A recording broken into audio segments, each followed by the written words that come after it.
Guys guess করেন আজকে আমরা কোথায়? আজকে আমরা বাংলাদেশে! এন্ড আমরা এখানে কেন আসছি আজকে সবে? It's our Mehndi night. Alright Okay, you guys messed it up. দেখেন he is very excited and আজকে ওদের মেহেদি নাইট, কত সুন্দর মেহেদি করা হয়েছে। অয়ন কাছ থেকে দেখো, এই দেখো কত সুন্দর মেহেদি। এই যে বৃথির আবিরের মেহেদি, হ্যাঁ Abir. So there is a question mark, so এটা ফিল আপ করতে হবে। এন্ড বৃথি শান্তা, এই যে দেখেন ওরা বাংলাদেশে। সো সবাই এখন আছে আমরা বাংলাদেশে, আশা করি এরকম আরো ব্লগ পাবেন ইন ফিউচার।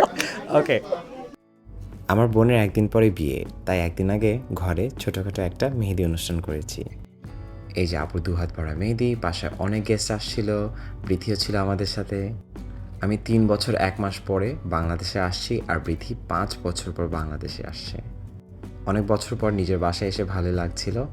মেহেদির শুরুতেই অনেক ধরনের স্ন্যাক আইটেমস ছিল, যেমন সমোচা, জিলাপি, চটপটি এবং নানান ধরনের পিঠা। আমরা ছেলেরা খাওয়া দাওয়ায় ব্যস্ত ছিলাম, আর মেয়েরা মেহেদি লাগানোতে ব্যস্ত ছিল। Hello. Other way. Bobby, hold it the other way. You can hold it though. No, you just put it next to her. Okay, how about have a seat? I'll put it right next to you.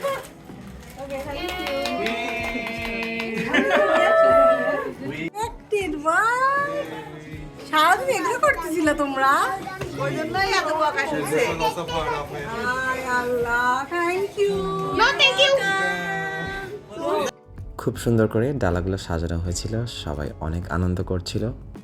সব আত্মীয় স্বজনের সাথে অনেক বছর পর দেখা করতে পেরে আমরা অনেক খুশি ছিলাম।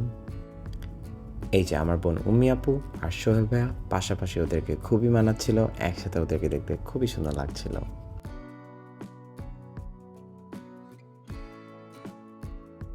আমার ওয়াইফ প্রীতি আমেরিকাতে বড় হলেও ওর বাংলাদেশি কালচার খুবই পছন্দ, বিশেষ করে মেহেদি লাগাতে তো ও অনেক বেশি পছন্দ করে। আপু 3 জন মেহেদি আর্টিস্ট হায়ার করেছিল, যারা সবাইকে মেহেদি লাগিয়ে দিচ্ছিল। এই যে আপনারা এখন দেখতে পাচ্ছেন আমার কিছু ফ্যামিলি মেম্বার্স, আমরা একসাথে ছবি তুলছিলাম এবং উই ওয়ার ক্রিয়েটিং মেমোরিজ। আমিও সেদিন নতুন পাঞ্জাবি পরে আমাদের নিজেদের অনুষ্ঠান খুবই উপভোগ করছিলাম এবং সবার সাথে ছবি তুলছিলাম। Thank you everyone for watching.